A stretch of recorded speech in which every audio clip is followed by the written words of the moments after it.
नमस्कार, मैं अभिषेक कुमार आप सभी का स्वागत करता हूं रेलवे कैंपस यूट्यूब चैनल पे। तो ये एक बहुत शानदार सवाल ग्राफ बेसिस यानी कि जो ग्राफ के आधारित जो क्वेश्चन पूछे जाते हैं, आप न्यूमेरिकल्स कह लीजिए या क्वेश्चन कह लीजिए। तो एक क्वेश्चन तो ये और दूसरा क्वेश्चन ये। तो आपके पास डायग्राम दिया हुआ है यानी ग्राफ दिया हुआ है वी आई का यानी कि वोल्टेज और करंट का। और अगर आप पहला डायग्राम देखें तो इस डायग्राम में आपको जो देखने को मिलेगा करंट और वोल्टेज का डायग्राम दिया गया। दो वायर दिखाया गया होगा, वायर ए और वायर बी। और उसी प्रकार दूसरा जो ग्राफ देख रहे हैं वहां पे तीन वायर है, वायर ए, वायर बी और वायर सी। और सवाल एक ही है, आपके साथ पूछा गया सवाल आपसे ये पूछा जा रहा है कि किस वायर की प्रतिरोध अधिक है। मतलब यहां पर कोई वैल्यू नहीं दिया गया, ना रेजिस्टेंस का वैल्यू दिया है, ना करंट का वैल्यू दिया है, ना वोल्टेज का वैल्यू दिया है। Without given any numerical value of resistance, current end voltage, how you find out the resistance value of which wire is large, यानी कि किस वायर की रेजिस्टेंस वैल्यू अधिक होगी। आपको ये ग्राफ देख करके पता कैसे करेंगे, क्या आपको पता है? अगर पता है तो दोनों सवाल का जवाब आप दे दीजिए। दोनों के दोनों ग्राफ आपको विजिबल होंगे। तो चलिए एकदम सिंपल भाषा में समझेंगे। जो ओम्स लॉ है, ओम्स लॉ पे आधारित ये आपका क्वेश्चन बनता है। कोई फॉर्मूलाज नहीं, जैसे आपने पढ़ा होगा कि स्लोप निकाल लीजिए, स्लोप चेकआउट कर लीजिए, तो वो सारी कोई भी चीजें हम लोग नहीं करने वाले होंगे। तो पहले आप सभी को मेरा जय गुरु है। और बेसिक इलेक्ट्रिसिटी मैं यूट्यूब पे करवा रहा हूँ। Basic electricity theoretical classes 8 classes हो रखी है। 100 इंपॉर्टेंट क्वेश्चन मैं करवा रहा हूं जिसके 3 क्लासेस हो रखी है। आप एक बार विजिट करिए चैनल को। चलिए इस क्वेश्चन को समझने से पहले आपको मेनली रेजिस्टेंस के बारे आपको क्या पता है या नहीं, पहले आप ये जान लीजिए, ठीक है। क्या आप रेजिस्टेंस के बारे समझते हैं? केवल रेजिस्टेंस बोल देने का मतलब हिंदी में आप जिसे प्रतिरोध कहते हैं, क्या आपको इसका फिजिकल सिग्निफिकेंस पता है? फिजिकल सिग्निफिकेंस कहने का मतलब कि प्रैक्टिकल तौर से ये प्रतिरोध करता क्या है। आपके बेसिक इलेक्ट्रिसिटी चैप्टर में तो मैंने आपको बताया था कि रेजिस्टेंस का नाम सुनते ही आपके दिमाग में क्या आना चाहिए, दैनिक जीवन को जोड़ करके हम पढ़ेंगे करंट चैप्टर को, है ना भाई। तो रेजिस्टेंस को भी दैनिक जीवन से जोड़िए। तो प्रतिरोध का मतलब होता है आपका रुकावट, ठीक है। प्रतिरोध करना यानी आप जो भी कार्य कर रहे हैं उसका कोई ना कोई अपोजिशन में एक फोर्स लगाकर आपको रोकने का कार्य जो करता है उसको आप बोलते हैं रुकावट। जैसे कि आपके पास कोई एक रोड होंगे और आप बाइक में सवार होंगे, ठीक है भाई। आप बाइक से सवार होकर के जब जा रहे होते हैं तो फुल स्पीड से आप निकले हैं, 60 किलोमीटर पर आवर से जा रहे हैं। और आपने देखा होगा बीच में बंकर है ना भाई, बंकर इन द सेंस की बफर भी मिलता है। तो अब आपकी जो स्पीड है यहाँ आते आते क्या होती है, कम हो जाती है। यानी यही स्पीड आपके 20 किलोमीटर पर आवर है। यानी ये क्या काम क्या है भाई, रुकावट का काम क्या है। तो सेम उसी प्रकार बेसिक इलेक्ट्रिसिटी चैप्टर में यहां पे आपका करंट फ्लो कर रहा है, ठीक है भाई। अब ये करंट जो फ्लो कर रहा है इसके सामने ये रुकावट आ रखी है। यानी कि अगर यहां से 5 एम्पियर करंट फ्लो कर रहा था, अब ये रुकावट आ जाने के कारण अब यहां से जो करंट फ्लो करने को देखने को मिल रहा है वो है आपका 2 एम्पियर।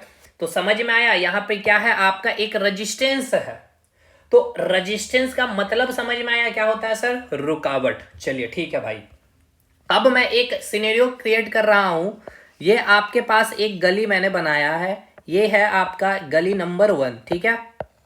ये है आपका एक गली, ठीक है, गली नंबर 1, जिसमें 5 लोग यहाँ पर क्या है भाई, इस गली से निकलने वाले हैं। 3 हो गए, ये हो गए 4 और ये हो गए 5। क्लियर है भाई। अब मैं एक और गली बना रहा हूं, गली नंबर 2। अब इस गली नंबर 2 को ध्यान देखिएगा, ध्यान से। गली की लंबाई सेम है, ठीक है ना, गली की लंबाई बिल्कुल सेम है। और यही सेम 5 लोगों को इस गली से भी निकलना है भाई, ठीक है। इस गली से 5 लोगों को निकलना है। 4 हो गए और ये 5। अब मुझे ये बताइए कि गली नंबर 1 से या फिर गली नंबर 2 से किससे निकलने में लोगों को आसानी होगा। 5 है, 10 लोग ले लीजिए एग्जाम्पल में और अच्छे से समझ में आएगा। तो भाई यहाँ सिंपल सी बात है, अगर इस गली नंबर 1 को देखें तो यहाँ पे थोड़ा सा टकराव लोगों के बीच में ज्यादा होगा कंपैरेटिवली गली नंबर 2 से। यानी यहाँ लोगों के बीच में टकराव क्या होगा, काफी कम होगा। तो यहाँ मैं लिख सकता हूँ, ये आपको समझ में आ रहा है ना, क्योंकि देखिए लंबाई मान के चलते हैं कि हमें 1 किलोमीटर चलना है। इस गली में भी 1 किलोमीटर की कोई एक गली है और इस गली की लेकिन जो आपका क्रॉस सेक्शनल जो एरिया है देख सकते हैं आप, ये जो क्रॉस सेक्शनल जो एरिया है और गली नंबर 1 का जो क्रॉस सेक्शनल एरिया है ये आपको दिख रहा होगा। तो सिंपल सी बात है, इससे 5 लोग एक बार में तो नहीं निकल पाएंगे, 3 लोग ही निकल पाएंगे और पीछे 2 लोग रहेंगे जो इसमें क्या करेंगे भाई, टकराव कर रहे होंगे, धक्का दे रहे होंगे, जल्दी निकलो। और यहाँ से आराम से एक बार में ही पांचों के पांचों निकल सकते हैं। तो यहाँ पे कोई भी धक्का नहीं है। यानी यहाँ पर जो रुकावटें हैं, सुनिएगा भाई ध्यान से, यहाँ पे रुकावटें क्या है, कम है, बिल्कुल सर। और यहाँ पर जो रुकावटें हैं, यहाँ पर जो रुकावटें हैं क्या है सर, अधिक है। अब करंट चैप्टर को हम इसके में आपको जोड़ देते हैं। चलिए भाई, अब इस आदमी को हम लोग हटा ले रहे हैं और यहाँ पे जो मैंने गली लिखा है, इस गली को अब आप कह सकते हैं कोई एक वायर है, वायर नंबर 1, और ये हो गया आपका वायर नंबर 2। अब यहाँ पे 5 इलेक्ट्रॉन मैं बना दे रहा हूँ इस प्रकार से, चलिए साहब, और यहाँ पे मैंने 5 इलेक्ट्रॉन बना दिए इस प्रकार से। क्लियर है भाई। अब ये इलेक्ट्रॉन, पहले बात बताइए ये कैसे इलेक्ट्रॉन है भाई, फ्री इलेक्ट्रॉन है। अब ये बहुत डिटेल कंसेप्ट हो जाएगा जो मैंने इलेक्ट्रिसिटी चैप्टर में आपको बताया, कहाँ से आया फ्री इलेक्ट्रॉन। अब ये फ्री इलेक्ट्रॉन कहने का मतलब क्या है, इसको भी समझ लीजिए। जो आप करंट कहते हैं, यानी कि जो आप धारा की जो बात करते हैं, ये क्या होता है सर, करंट कहने का मतलब क्या है कि फ्री इलेक्ट्रॉन का, ठीक है ना, जब आपकी फ्री इलेक्ट्रॉन एक फिक्स डायरेक्शन में, फिक्स डायरेक्शन कहने का मतलब कि ये 2 3 4 5 इलेक्ट्रॉन है। अब ये इलेक्ट्रॉन इधर मूव कर रहा है, ये इलेक्ट्रॉन ऊपर जा रहा है, ये इलेक्ट्रॉन इधर आ रहा है, ये इलेक्ट्रॉन नीचे जा रहा है, ये इलेक्ट्रॉन इधर भाग रहा है। तो अभी के सारे फ्री इलेक्ट्रॉन मूव्स तो जरूर कर रहे हैं, लेकिन कोई एक फिक्स डायरेक्शन में मूव नहीं कर रहा है। यानी कि कहने का मतलब ये है कि जब ये पांचों के पांचों इलेक्ट्रॉन एक फिक्स डायरेक्शन में जब मूव करने लगेगी, जैसे कि ये इधर, ये भी इधर, ये भी इधर, ये भी इधर, ये भी इधर, तब उस वायर में क्या होगा, आपका करंट इंड्यूस्ड होगा। और इस फ्री इलेक्ट्रॉन को एक फिक्स डायरेक्शन देने के लिए आप क्या करते हैं, वायर में एक बैटरी कनेक्ट करते हैं। ठीक है, इस प्रकार से आपने बैटरी कनेक्ट कर दिया, ये हायर पोटेंशियल, ये लोअर पोटेंशियल, समझ में आया। तो अब आप मुझे बताइए इलेक्ट्रॉन किधर मूव करेगा, तो आपको पता होना चाहिए इलेक्ट्रॉन का डायरेक्शन क्या हो जाएगा, low potential to high potential. ये सब मैंने अपने क्लासेस में बताया, यानी कि इलेक्ट्रॉन इस डायरेक्शन में आपका मूव करेगा। क्लियर है भाई। तो करंट किस डायरेक्शन में मूव करेगा, तो करंट का डायरेक्शन ये हो जाएगा। ठीक है सर, यहां तक चीजें ठीक है, बिल्कुल सर। अब यहां पे बात कर लीजिए, यानी ये फ्री इलेक्ट्रॉन का मूव करना मतलब क्या है, इस वायर से करंट का फ्लो करना। तो अब एक बात बतलाइए, ये 5 इलेक्ट्रॉन को, सिंपल सी बात है, यहां से बाहर निकलने में क्या आएगी, थोड़ी दिक्कतें अधिक आएगी, यहां पे दिक्कतें कम आएगी। इसका मतलब कि यहां पर जो रेजिस्टेंस होगा इस वायर का रेजिस्टेंस क्या होगा सर, अधिक होगा। और इस वायर का जो रेजिस्टेंस वैल्यू होगा वो क्या होगा, रेजिस्टेंस वैल्यू कम होगा। ठीक है, यहां तक समझ में आया। अब यहां पे समझिए, यहां से जो बाहर से जो इस इलेक्ट्रॉन को एक फोर्स लगा करके एक फिक्स डायरेक्शन में जो मूव कराया जा रहा है, एक बल लगाया जा रहा है जिसको आप कहते हैं इलेक्ट्रोमोटिव फोर्स। और ये इलेक्ट्रोमोटिव फोर्स कहां से इंड्यूस हो रहा है, जो आपने बैटरी लगाया है, यानी कि उस वोल्टेज सप्लाई के द्वारा। ठीक है, तो मान के चलते हैं कि यहाँ पे जो आपने वोल्टेज सप्लाई किया है, ठीक है, यहां से जो वोल्टेज सप्लाई किया है वो आपने 5 वोल्ट का सप्लाई किया है। अब यहां पे ध्यान से समझिए, और यहां पर जो आपने V2 लिख दे रहा हूं, वोल्टेज बैटरी 1 और बैटरी 2 का जो वोल्टेज सप्लाई है, यहां मैंने लिखा है 2 वोल्ट। क्लियर है भाई, ठीक है सर। अब यहां पे 5 वोल्ट का मुझे बैटरी इसलिए इस्तेमाल करना पड़ रहा है क्योंकि यहां पे टकराव बहुत अधिक है, यानी कि रेजिस्टेंस, यहां रुकावट अधिक है भाई।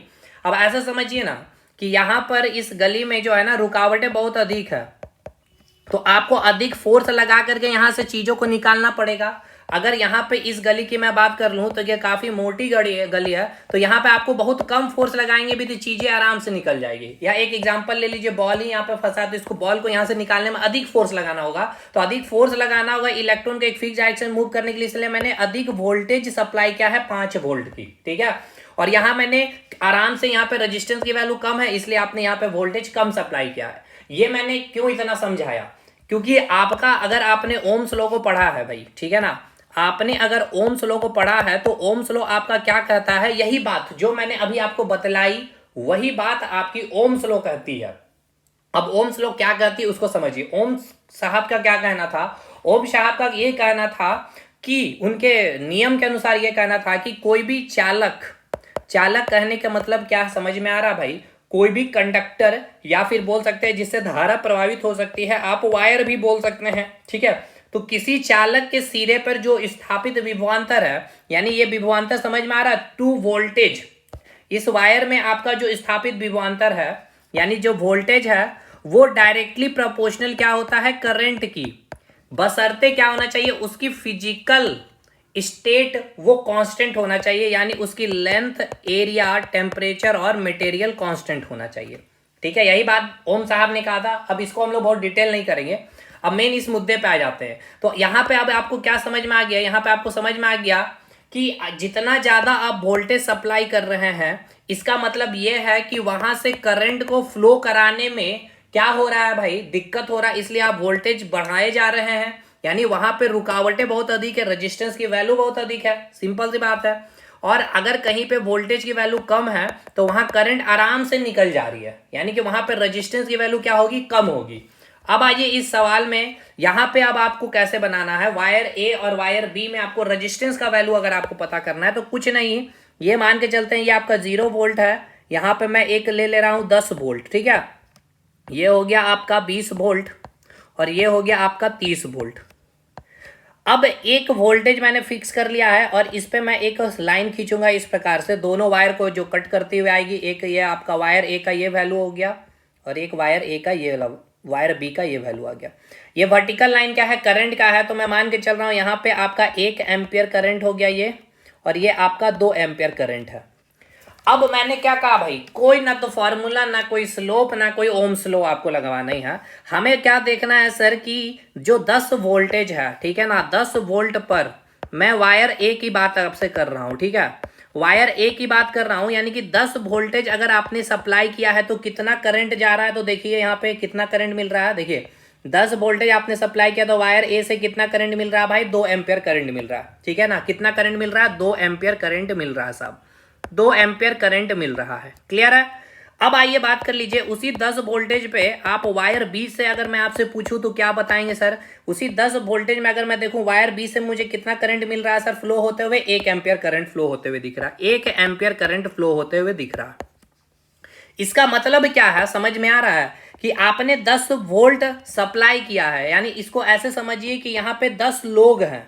ठीक है, 10 लोग धक्का दे करके जो इलेक्ट्रॉन को एक फिक्स डायरेक्शन में मूव कराएं, तो जिससे करंट कितना निकला, 2 एम्पियर करंट निकला है। और वही 10 लोग दूसरा जो वायर बी में धक्का दिए तो वहां से मात्र 1 एम्पियर ही करंट फ्लो किया। इसका मतलब यह है कि सर रुकावटें कहां पर अधिक है, यहां पर रुकावट बहुत ज्यादा है, रुकावटें अधिक है, रुकावटें अधिक है, इसी कारण तो मात्र 1 एम्पियर करंट ही आपको मिल पाया। यानी 1 एम्पियर करंट यहाँ पे समझिए, यहाँ पे क्या है भाई, रुकावटें अधिक है, इसलिए इससे जो करंट फ्लो करेगा I1 और इससे जो करंट फ्लो कर रहा होगा I2, यहाँ पे रुकावटें कम है। और अगर रुकावटें कम है और यहाँ पे मैंने 5 वोल्ट, यहाँ पे भी मैं अगर आपको ले लूँ कि ये भी आपका 5 वोल्ट से यहाँ पे वोल्टेज मैंने सप्लाई किया है, तो यहां से जो करंट आपका फ्लो कर रहा है, मान के चलिए 5 एम्पियर करंट, तो सेम वोल्टेज यहां भी है, सेम वोल्टेज यहां पर भी है, लेकिन यहां रुकावटें कम है, तो यहां पे करंट का वैल्यू आपको अधिक देखने को मिल सकता है, 5 एम्पियर से ज्यादा। ठीक है ना, 5 एम्पियर से ज्यादा करंट आपको देखने को मिलेगा। क्यों ऐसा, इसीलिए कि क्योंकि यहाँ रुकावटें कम है, यहाँ पे फ्री इलेक्ट्रॉन बहुत तेजी से फास्ट वे में मूव करेगी, समझ में आया, लेकिन यहाँ पे फास्ट वे में मूव नहीं कर पाएगी क्योंकि यहाँ रुकावटें अधिक है। क्यों रुकावटें अधिक है, इसका क्रॉस सेक्शनल एरिया देख सकते हैं और इसका क्रॉस सेक्शनल एरिया देख सकते हैं। बाकी ये तो हमने रेजिस्टेंस में बहुत डिटेल में बताया है, वो तो उतना हमें जाना नहीं है। यहाँ मेन इस डायग्राम को देख करके कैसे बनाएंगे वो समझ में आया कि नहीं भाई। अभी मैं आपको बताऊंगा कि एग्जामिनेशन में केवल डायग्राम देख करके कैसे बनेगा। यहाँ पे रुकावटें अधिक है और यहाँ पे रुकावटें क्या है भाई, कम है। यहाँ पे रुकावटें कम है, इसका मतलब क्या है, यहाँ पे रेजिस्टेंस का वैल्यू क्या है भाई, कम है, और यहाँ पे रेजिस्टेंस का वैल्यू क्या है, अधिक है। तो आपसे पूछा क्या गया सवाल में, which wire has large resistance, which wire has large resistance, wire B. चलिए ठीक है भाई, यानी इसका मुझे जवाब मिल चुका है कि रेजिस्टेंस ऑफ वायर बी, ठीक है, greater than resistance of wire A. क्या बताइए, कोई दिक्कत है अभी यहाँ तक समझने में? हो सकता है आपको लग रहा है कि सर आपने इतना लंबा थ्योरी समझाया, मैंने कोई थ्योरी नहीं बताया भाई, मैंने प्रैक्टिकल करंट का जो फ्लोइंग हो रहा होता है, उसमें वोल्टेज की जो इन्वॉल्वमेंट होती है, उसमें जो इलेक्ट्रॉन की जो इन्वॉल्वमेंट होती है, और उसमें जो आपका रेजिस्टेंस का जो इफेक्ट होता है, वो मैंने आपको दिखलाया है, इसलिए समय लगा। अदरवाइज अब मैं इस क्वेश्चन को बनाना चाहूं तो अब आप देखिएगा एग्जामिनेशन हॉल में। चलिए इसका मैं एग्जांपल आपको दूसरे क्वेश्चन में अप्लाई करके दिखाता हूँ कि कितने फास्ट वे में आप अगला क्वेश्चन को बना सकते थे। ठीक है। देखिए कुछ भी नहीं करना, मुझे बस क्या करना, एक सिंगल लाइन खींचना होगा। यहाँ पे क्या दिया भाई, एक्स एक्सिस पे करंट, एक्स एक्सिस पे आपको देख लेना क्या दिया हुआ, करंट। ठीक है साहब, करंट दिया हुआ तो मैं पहले करंट का एक डाटा बना लेता हूँ। ये 0 एम्पियर हो गया, ये मैं मान के चलता हूँ ये आपका 5 एम्पियर करंट हो गया, और ये आपका मान के चलिए 10 एम्पियर करंट है। ठीक है भाई, तो 5 एम्पियर में मैंने एक वर्टिकल लाइन तीनों पे कट करते हुए खींच लेता हूं। ठीक है, और तीनों पे मैं वैल्यू निकाल लेता हूं। यहाँ पे वोल्टेज का वैल्यू निकलेगा वर्टिकल में, ठीक है ना। वाई एक्सिस में क्या है भाई, वोल्टेज है, तो वोल्टेज की वैल्यू निकलेगी। तो यहाँ पे मैं वोल्टेज का वैल्यू ले लेता हूं। तो चलिए साहब, यहाँ पे वोल्टेज की वैल्यू अगर ले लूं तो ये हो गया आपका 2 वोल्ट, ये हो गया आपका 4 वोल्ट, और ये हो गया आपका 6 वोल्ट। क्लियर है। अब कुछ नहीं करना है। देखिए 5 एम्पियर करंट, यहां समझिए इसका मतलब क्या है, इसको समझिए भाई। यहां पे क्या है, आप क्या देख रहे हैं, 5 एम्पियर करंट वायर ए के लिए भी देखिएगा, 5 एम्पियर करंट वायर बी के लिए भी आप देखिएगा, और 5 एम्पियर करंट आप वायर सी के लिए भी देखिएगा, और यहीं से कंपैरिजन कर लीजिएगा कि किसकी रेजिस्टेंस वैल्यू अधिक है। साहब देखिए, आपने 5 एम्पियर करंट वायर ए से भी फ्लो कराया है, उसके लिए कितना वोल्टेज लगा है, तो भाई देखिए वायर ए कहाँ है आपका, ये है भाई, और वायर ए का अगर वैल्यू देखे तो कितना वोल्टेज लग रहा है, 4 वोल्टेज लग रहा है। यानी कि ऐसा समझिए कि 4 लोग धक्का दिया है यहाँ पे। ठीक है, चलिए अब बात कर लेते हैं वायर बी की बात है। ये हो गया वायर बी, तो वायर बी में अगर देखें तो कितना वोल्टेज लग रहा है, 2 वोल्टेज लग रहा है। ठीक है, यानी कि 2 लोग धक्का दे रहे हैं, तब जाकर के 5 एम्पियर करंट फ्लो कर रहा है वायर बी से। अब बात कर लेते हैं वायर सी के बारे में। तो वायर सी का यहाँ पे देखिए तो कितना वोल्टेज है भाई, 6 वोल्टेज है। यानी कि यहाँ पे कितने लोग धक्का दे रहे हैं भाई, 6 लोग धक्का दे रहे हैं, तब जाकर आपको करंट कितना मिल रहा है, 5 एम्पियर। कहने का मतलब क्या है, अब ध्यान से समझिएगा कि 4 लोग धक्के दे रहे हैं, यानी कि 4 वोल्ट में आपको करंट कितना मिल रहा है सर, 5 एम्पियर मिल रहा है। यह है वायर ए की कंडीशन। चलिए अगर मैं बात कर लूं वायर बी के बारे में, तो वायर बी में 2 लोग यानी कि 2 वोल्टेज में ही आपको 5 एम्पियर का करंट मिल गया है। और वायर सी की बात कर लूं तो 6 लोग यानी कि 6 वोल्टेज सप्लाई करने के बाद आपका 5 एम्पियर करंट मिल रहा है। तो भाई अभी ये मुझे ये बताइए रेजिस्टेंस वैल्यू किसकी अधिक होगी, किसकी अधिक होगी, रेजिस्टेंस वैल्यू अधिक मतलब रुकावटें अधिक। तो भाई देखिए यहाँ पे 6 लोग धक्का दे रहा है, तब 5 एम्पियर करंट बाहर निकल रहा है। यहाँ मात्र 2 लोग ही धक्का दिए और 5 एम्पियर करंट निकले, यानी कि यहाँ रुकावटें कम है, यानी रेजिस्टेंस ऑफ वायर बी क्या होगी भाई, कम होगी, है ना, कम होगी। उसके बाद देखिए किसका नंबर आएगा, यहाँ पे 4 लोग धक्का दिया तो 5 एम्पियर, और यहाँ पे 6 लोग धक्का दिया तो 5 एम्पियर, यानी कि यहाँ पे 4 लोग में ही आपको 5 एम्पियर करंट मिल गया। इसके बाद रेजिस्टेंस वैल्यू किसकी आ जाएगी भाई, ए की। और सबसे अधिक रुकावटें कहाँ पे, यहाँ पे, इसीलिए तो 6 लोग लगे हैं इस 5 एम्पियर करंट को निकालने में, यानी रेजिस्टेंस वैल्यू किसकी अधिक है, वायर सी की। तो सबसे अधिक अगर वायर हैज लार्ज रेजिस्टेंस पूछा जाएगा तो किसका हो जाएगा, वायर सी का। क्या कोई हमने यहाँ पे फॉर्मूला यूज किया, कोई हमने स्लोप निकाला, नहीं। अब ये आप कितना फास्ट कर सकते हैं ये डिपेंड करता है आपके कंसेप्ट पे, ठीक है, कि आपका कंसेप्ट कितना स्ट्रांग है भाई। अदरवाइज देखिए बहुत तरीका है इस क्वेश्चन को बनाने का। मैं ये नहीं कर रहा हूं कि ये मैं जो बता रहा हूं यही एकमात्र तरीका है, या यही केवल अप्लाई करके ही आप क्वेश्चन बना सकते, नहीं भाई। ये मैंने तरीका प्रैक्टिकली आपको समझाने के लिए कोशिश किया हूं। अब मैं एक बार फिर से अप्रोच लूंगा, यानी कि अब कुल मिलाकर के मैं आपसे एक बात यहाँ पे कह देता हूँ, ठीक है ना, जो हम लोगों का देखिए मैंने कितने शानदार में मैं आपको क्वेश्चन करवा रहा हूँ यार, ये सब करिएगा। बहुत मतलब चैनल छोटा हो सकता है तो आपको लगेगा बहुत चीज़ें उतनी अच्छी नहीं मिलेगी, लेकिन जब एक बार आप ठहर जाइएगा तो आपको लगेगा कि वाकई जो यहाँ मिल रही है वो कहीं नहीं मिल रही है। ये मैं ऐसे ही नहीं कर रहा हूँ, ये कई स्टूडेंट्स का भी कहना है। चलिए कुल मिलाकर के बातों को अब हम लोग समझ लेते हैं कि हमने क्या समझ में आया है भाई। देखिए हमें ये समझ में आया है रेजिस्टेंस का मतलब क्या समझना है दिमाग में। हमेशा मैंने कहा है रेजिस्टेंस को आपको समझना है रुकावट, और ये रुकावट किसके लिए है भाई, करंट के लिए। ये है भाई करंट के लिए रुकावट, यानी कि धारा के लिए, धारा की ये रुकावट, धारा के लिए करंट, यानी जितना ज़्यादा रेजिस्टेंस होगा करंट उतना ही कम होगा। और इस रुकावट को दूर करने के लिए, इस रुकावट को दूर करने के लिए हम लोग क्या लगाते हैं भाई, वोल्टेज, यानी कि बैटरी लगाते हैं। जितना ज्यादा वोल्टेज होगा, ठीक है, रुकावट जितना अधिक होगा उसके हिसाब से हम लोग वोल्टेज अधिक लगाएंगे। अरे भाई अगर मुझे रास्ता में देख रहे हैं, यहाँ पे ऐसे समझिए ना, यहाँ पे ये रास्ता है और इस रास्ता में रोकने वाले यहाँ पे 2 लोग 3 लोग है या फिर 4 लोग है, ठीक है, और आप ये एक अकेला करंट जा रहा है, ठीक है, इसको रोकने वाला 4 लोग है और इस रास्ते में यहाँ पर रोकने वाले 2 लोग हैं और यहाँ से इस करंट को जाना है। तो सिंपल सी बात है, यहाँ रुकावट ज्यादा है, यहाँ रेजिस्टेंस का वैल्यू अधिक है, तो यहाँ पे अधिक फोर्स लगाना होगा, यानी अधिक हाई वोल्टेज बैटरी लगानी होगी 5 वोल्ट। तो यहाँ पे 2 लोग ही रोकने वाले हैं, तो भाई यहाँ पे जो फोर्स लगाना होगा कम लगाना होगा, 2 वोल्टेज से भी यहाँ करंट पास हो जाएगा, यानी यहाँ रुकावटें कम हो गई है। सिंपल सा कॉन्सेप्ट है। तो बस यहाँ पे हमने वही अप्लाई कर दिया। यहाँ पे पूछा गया किस वायर की रेजिस्टेंस वैल्यू अधिक है, यानी कि रुकावटें किस वैल्यू में हमें अधिक मिलेगी वायर में। तो मैं कुछ नहीं करूंगा, ये 10 वोल्ट एक मान लिया हूं, ये आपका 0 वोल्ट है और ये आपका 20 वोल्ट हो गया। एक परपेंडिकुलर एक लाइन मैंने खींच दिया है और दोनों वायर से मैंने एक वैल्यू निकाल लिया है। अज्यूम कर लेंगे करंट यहाँ पर 1 एम्पियर है और यहाँ पे करंट हमें 2 एम्पियर, यानी 10 वोल्टेज सप्लाई से हमें वायर बी में कितना करंट मिल रहा है सर, 1 एम्पियर मिल रहा है। देख सकते हैं 10 वोल्टेज से हमें 1 एम्पियर करंट मिला, यानी 10 लोग मिलकर तब एक एम्पियर ही करंट मिला। और आपने 10 वोल्ट सप्लाई किया तो वायर ए में, तो आपको कितना करंट मिल रहा है, 2 एम्पियर, यानी कि उतने ही लोग जब मिल गए वायर ए में, आए धक्का दिए तो यहाँ से 2 लोग निकल गए, यानी यहाँ पे रेजिस्टेंस क्या है भाई, कम है, रुकावट कम है, यहाँ रेजिस्टेंस का वैल्यू अधिक है। यहाँ 10 लोग मिल करके मात्र 1 ही एम्पियर करंट को फ्लो करवा पाए, तो रेजिस्टेंस वायर बी की क्या होगी, अधिक होगी। अब यहाँ पे भी भाई हमें करंट का वैल्यू दिया है, तो ये आपका 0 एम्पियर, ये हमने 5 एम्पियर ले लिया है और यहाँ से एक वर्टिकल लाइन हमें बस खींच लेनी, इस प्रकार से एक लाइन हम लोग इस प्रकार से ड्रॉ आउट कर लेंगे।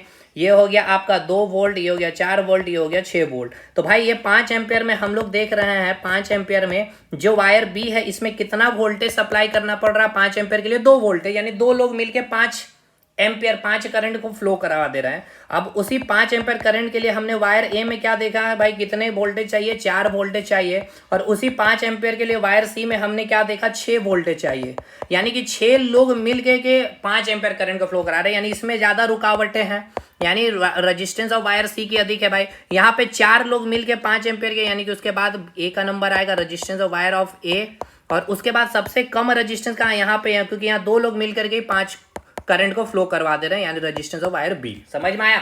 तो भाई देखिए इस लेवल पे अगर आप चीजों को लेकर चलेंगे तब समझ में आएगा कि हाँ आपने बेसिक इलेक्ट्रिसिटी समझा है ना। अदरवाइज वही फॉर्मूला अप्लाई कर देना। देखिए फॉर्मूला में मुझे पता है आपको कैसे बताया जाता है, resistance inversely proportional to slow, जो मैंने भी कई बार बताया, ऐसा नहीं कि मैंने कोर्सेज में नहीं बताया, लेकिन अब ऐसा समय है क्योंकि अब क्या ना भाई कंपटीशन बढ़ते चला जा रहा है। ये फॉर्मूला से आपको बताया गया होगा, फिर आपको बोला हो गया V equals to I R का ओम्स लॉ के बारे में बता करके बोला हो गया I इक्वल्स टू होता है V बाई आर। तो अगर करंट अधिक आ रहा तो रेजिस्टेंस उसकी कम आएगी, ठीक है, वोल्टेज को कांस्टेंट कर देंगे। तो भाई इतना आपको माथा पेची करना नहीं है, हमें ग्राफ क्वेश्चन देख करके अपना दैनिक जीवन में इलेक्ट्रिसिटी चैप्टर को अप्लाई करके क्वेश्चन को सॉल्व आउट कर लेना, ठीक है। तो चलिए मिलेंगे नेक्स्ट क्लास में, आगे इस तरह बने रहिएगा, तब तक के लिए धन्यवाद।